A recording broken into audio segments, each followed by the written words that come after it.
gold breaks out above 2,100 and you have a real bull market that begins, the measured upside target on that is 3,000. The log target, which cup and handles historically hit the log target based on my research 6 months to 12 months after they hit the measured upside target. So that target is around 4,000 for gold. So we get a real breakout in this sector, then you're going to see these stocks absolutely fly and blow the roof off. You're listening to Kerry Lutz's Financial Survival Network, where you get valuable information you just can't find anywhere else. To thrive in today's trying times, you need the Financial Survival Network, now more than ever. Go to financialsurvivalnetwork.com and get your free newsletter and gift. Financial Survival Network, now more than ever. And welcome. You are listening to the Financial Survival Network. I'm your host, Kerry Lutz. Well, we've seen gold prices, silver prices break out. Gold traded at an all-time high. Of course, now it's pulled back, and it's pulling back further today. It's Thursday, May 25th. Gold's down, according to Kitco, $14+ the ounce. Silver is down another 28 cents to $22.75. What does it all mean? Why have the metals been outperforming the stocks, especially the juniors, by so much? Why do we keep getting these fake buy signals from the miners? Well, Jordan Roy-Byrne, thedailygold.com, is with us now. Jordan, great to have you back. What is going on? Why do we keep getting these head fakes from gold?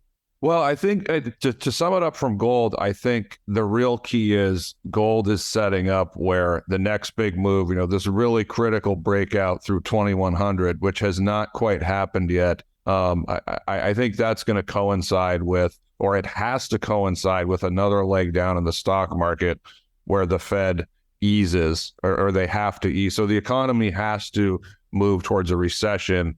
And so it forces the Fed to ease. I mean, we've already seen inflation statistics come down to, I don't pay attention that closely, but I think the last reading was 4%. It doesn't mean that the huge cost increases of the last couple of years are going down.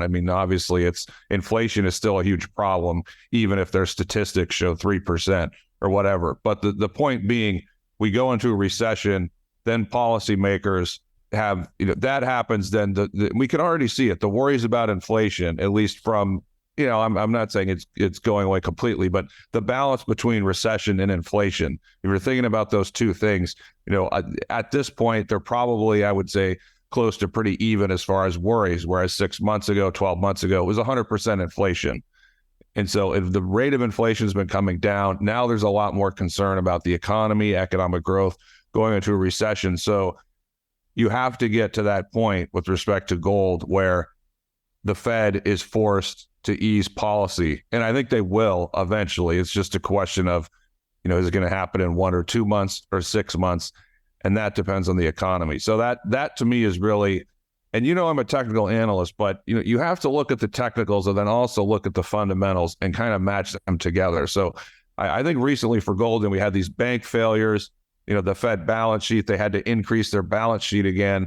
You had that. You have the debt ceiling, fiasco that's coming up. Then you had some thinking that, well, the Fed is, they're going to pivot immediately because of these things. So I think a lot of money came into gold, some of it hot money. And so that wasn't quite enough to make gold break out, at least not yet, in my opinion. So just coming back to it, it's really, tell me when the economy is going to go, head towards a recession, like when it becomes imminent. That's going to force the Fed to ease, and that's what's going to make gold, finally break out above 2,100. All right, but arguably we're already in a recession, and we have been for a while. If you look at real growth rates, only in nominal growth rates are we not in a recession. But that's okay with the Fed and the policymakers?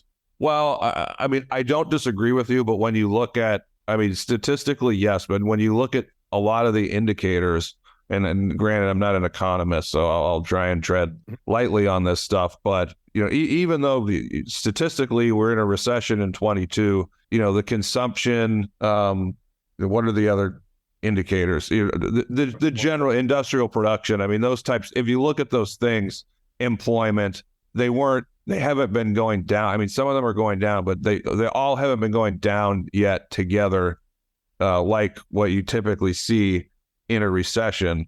So, the jobs market has only been starting to weaken, I think, in the last month or so. The JOLTS data is starting to get pretty bad. Jobless claims, I think, are the last reading, or the second to last reading, I think we're close to a 2-year high. So these, and now you have the tightness in the bank lending. So as far as like a real recession, when economic activity is really declining or rolling over badly, we're not quite there at that point. And another thing is, when you look at these yield curve inversions, the 3 month to the 10-year, that yield spread, which, I mean, I'm not going to say that's the best, but it seems a lot of people are focused on that one. I know the Fed is more focused on that one. If you look at all the historical inversions, the median, as far as the time historically when the inversion is and the recession hits, that lines up to September as far as a median. Now, if you look at, I think 4 of the last 7 recessions or something like that, 5 of the last 7, and you look at the inversion, and then when the recession hit, it was, I think, like 10, 12, 14 months, and even one was 17 months. Like, I think we had the inversion, I think, during the financial crisis was in 2006. So in some of these cases, there can be, like, I think we're only about 7 months into the inversion of that yield spread. So if you're looking at this data, September is one possibility of when the recession could start. And then, like I said, 4 of the 7 are even, would tell you that it's even going to come later than that. So I think, again, I'm not an economist, but looking at this data, you could see any time from September to next winter, be it November, December, January. Like that could be the point when you see recession hit, where economic data really starts to roll over badly and everything is negative. Like, we haven't seen everything being negative yet. That's not to say the economy's good, because if you look at statistics in the last 2 or 3 months, you look at those, I'm going to say they're political statistics, but percentage of people who think, the economy is really hurting them, or it's like bad now. Like, I've noticed in the last 2 months, like, it's really started to get, like, there's been a huge change in the last couple months. So I think we're getting closer to that point where we actually will get a recession. And so I'm not disputing what you said at the beginning, but some of the statistics, like employment, hasn't really been that bad yet. Bank lending hasn't really rolled over until the last couple months. So some data has held up okay until, very recently, but I it's slow moving, but I think we're going to get to that point maybe in September, maybe by the end of the year, maybe that kind of time frame. So I think that's what people have to understand. Obviously, we live in a world where everything is like instantaneous. We have to have everything every second. Economy's not good, recession, yield curve inversion. Okay, the recession is going to hit. But if we look at history and the median time, that tells us around September. We look at some cases, that tells us, potentially in the winter. So I just think that's, and that coincides with gold getting really close to breaking out. Now, it's having this pullback. It's probably going to be deeper than, we originally thought. But I think that's what explains gold's weakness is, the recession is not imminent. However, it is coming, at some point this year. And there's nothing that can really stop it at this point, is there? No. And again, I'm not an economist, but if you look at all this data, like I said, the employment picture is starting to worsen.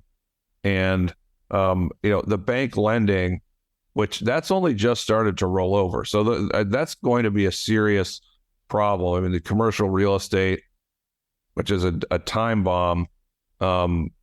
Yes, I absolutely agree with you. Like there's nothing that's coming, at least not yet. I mean, even if they cut rates, like that would take, 6 to 9 months to even start to have a positive impact. And I mean, there's some fiscal, I was reading, there's some, I don't know if this is true, but like some, money from the infrastructure package is like helping the economy, statistically avoid a recession for now. But so there's no fiscal coming immediately. There's no, rate cuts. As far as the positive impact of rate cuts, like that's not coming at least until next year. And so, there's nothing that's going to reverse, this rolling over of the economy. Especially when the inflation rate is coming down, but I don't think we're going to see that come down to like 2%. It's probably pretty close to its bottom, and that's I just think that's probably going to be the problem over the coming years. Is even if the recession is not that bad, inflation, you cut rates and some more fiscal stimulus gets done.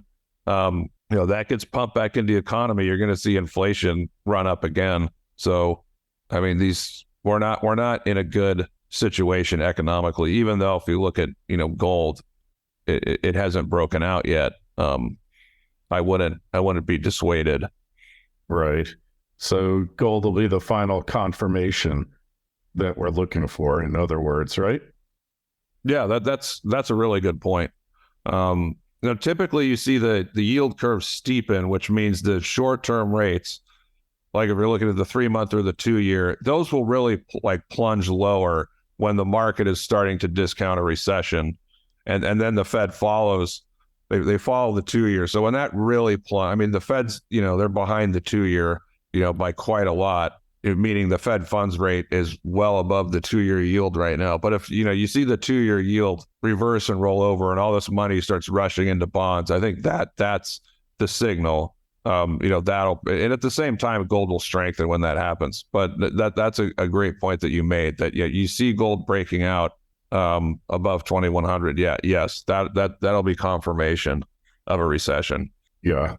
I mean, the market always, somebody once told me, a wise old trader, the market always seeks to frustrate the majority of participants. And nowhere is that more true than in precious metals and the mining stocks, especially the juniors, right? Yeah, absolutely. I'm sure people are feeling very frustrated. And to go back to to go back to what you said at the beginning, in the big picture, miners actually follow, the people talk about the inflation adjusted gold price. And I just, every time I hear that, I would think, well, I don't care about that. Why is that meaningful? But I threw that up on it. I was trying to think of what's a good indicator for the gold stocks, because they don't really, of course they follow gold, but they're more correlated. Is there an indicator that can measure their profitability? Is it gold against the CRB? Is it gold against the stock market? So I'm looking at these 100-year charts. And gold against the CPI actually lines up really well with how the gold stocks have performed, over a 100-year period. And it makes a lot of sense, because gold typically outperforms right before the inflation hits. And, same thing for the gold stocks. And so I was looking at, gold against the CPI and the Barron's Gold Mining Index going back 100 years. And they look, I'm not going to say they look identical, but they look fairly similar. So that's been the issue for gold. If you think about the gold price is where it was, nearly 3 years ago, also nearly, 10, 12 years ago. I just think about 10, 12 years ago, the average mine, okay, you have the gold price, which is, 1,900, 2,000, whatever. And then you have the all-in cost of the average mine. If, let's just say it was 1,000 back then, what do you think that cost was 3 years ago? Probably higher, by a good amount. Now, even if we're just looking today versus 3 years ago, the cost of mining gold has gone up a lot. If you had you look at these studies, if you had a project where your all-in cost 3 years ago was like $1,000 an ounce, that's probably like $1,350 now. I'm just guessing. It might be $1,200 for some mines, it might be $1,400 for others. And then you have the problem where the top line, the gold price hasn't moved. So correct. You're the average producer, your margin is so much less. And it's the same thing for the juniors, whether they're a small producer or if they're an explorer developer, the average margin on their project potentially is so much less now than it was 3 years ago. And at the same time, if these companies are not making money, that's 3 years where they have to dilute themselves to raise money. So that's why, you're in this, you call it a cyclical bear market for the stocks in the last, nearly 3 years. The margins are, even for, just an explorer developer, the potential margins on their projects are so much worse. And then at the same time, that's 3 years of having to raise equity. So, I mean, that's, the average, the margin on their deposit or exploration project, potentially, maybe it's down 30 or 40%. And then at the same time, how much dilution? I mean, if a company had 100 million shares, maybe they have 180 million now. So that's why some of these stocks are down 70, 80%. I mean, and, granted, some of them do add value. So everything is not, it's not like all of them have added zero value. But even if you add some value, you have to weight that against the dilution in the share structure and the potential margins on the project. So that's what they're going through. Now, the upside of that is gold breaks out above 2,100 and you have a real bull market that begins. The measured upside target on that is 3,000. The log target, which cup and handles historically hit the log target based on my research 6 months to 12 months after they hit the measured upside target. So that target is around 4,000 for gold. So we get a real breakout in this sector, then you're going to see these stocks absolutely fly and blow the roof off because you're going to get this vertical move in the price of gold. And then even if costs are going up a little bit, the potential margins, maybe if you're, let's say you're a developer and the potential margin is $500 an ounce. Well, you get this huge move in gold, maybe it becomes $1,700 an ounce, after 2 or 3 years. So that's the flip side. And that's why, given the macro picture and the cost pressures we've seen in the last couple of years, that's why gold has to break above 2,100 for there to be a real bull market in this space. Right. Okay. So basically patience will be there shortly. Yes, I would agree with that. And it really sucks to say. I'm frustrated that I have to say that because I did think that, in the last month or two, you had 2 monthly closes that were monthly all-time high closes. You had a quarterly close. It was a new quarterly all-time high. Even on a weekly basis, like five of the 6 closes were like the second through the 6th highest closes ever. So we were like a hair away from breaking out, where if gold could have closed above 2050 or 2060 on a daily basis, you would have seen, I'm not saying it would have gone to 3,000 off that, but, maybe it goes above 2,100, it gets to 2,200 before it pulls back a little bit. But yeah, we were so close. And just to see it have this failure and, looking at the technicals now, I don't see gold breaking out in the next couple months. I think it's going to take longer. And I'm really frustrated. And I understand people are probably really frustrated and they probably don't want to hear that about having to wait. I'm about to go to the Metals Investor Forum and give a presentation. I'm just thinking, I got to say something different. I don't want to, we're short-term bearish, long-term bullish. I get tired of having to say that, but it's frustrating. That's where we are, but it comes down to the recession, and that will pressure the stock market, and that will force the Fed to have to ease at some point. And you also got the 24 election. So if you have the economy rolling over, before next year, even if it happens in the winter, all politicians will be wanting, rate cuts and, fiscal at the same time. So that's, again, for gold, it's not complicated right now. It all comes back to the economy, because if the economy avoids recession and you have some soft landing in the Fed, let's say they cut rates, in that scenario, I think gold would probably break out and still rise, but you probably, maybe it runs to 23 or 2,400 and then it just, rolls over again. It's, dead for another year or two or whatever. But that would be the soft landing scenario, which I think the odds of that are just extremely low, but I'm just mentioning that so I don't sound like a complete, gold cheerleader here. I think it's more a question of the timing when the recession is going to hit and whether it, it'll hit like this summer or if it's going to, be in the fall or in the winter. I think that's the real question. Right now, for me, at least. Mm-hmm. All right. Well, I think you've summed up the conundrum very well. As far as we go, we're holding our positions, but hey, a lot of you out there have sold, and you might one day live to regret that, but maybe you won't. I don't know the answer to it, but Jordan, just tell us your publication. You're tracking all this closely. Why should you subscribe? Yes. Well, I post everything at thedailygold.com. The Daily Gold Premium is my publication. I'm publishing lots of free videos and I write lots of free things. So you can go to the website, get on my email list. And if you look at all the content that I put out, and if you like that, then you can consider subscribing. It's the Daily Gold Premium. I mean, there's, I think, a link in the top right of my website, but thedailygold.com, you can get everything there. I'm publishing lots of stuff on my YouTube channel if you like videos. So there's a lot of free stuff to check out, and I would love for anybody to subscribe. But I would say look at the content first. Spend a little time educating yourself, and that might give you a better idea if my work is right for you. All right. Hey, we really appreciate you coming on. If you got a question for Jordan, and I'm sure you've got some, shoot me an email, kl@kerrylutz.com. We'll get you an answer quick. And you'll find a link to the Daily Gold in the show notes of this interview on financialsurvivalnetwork.com. Click it, and it'll take you right to Jordan's site. And while you're there, sign up for your free newsletter.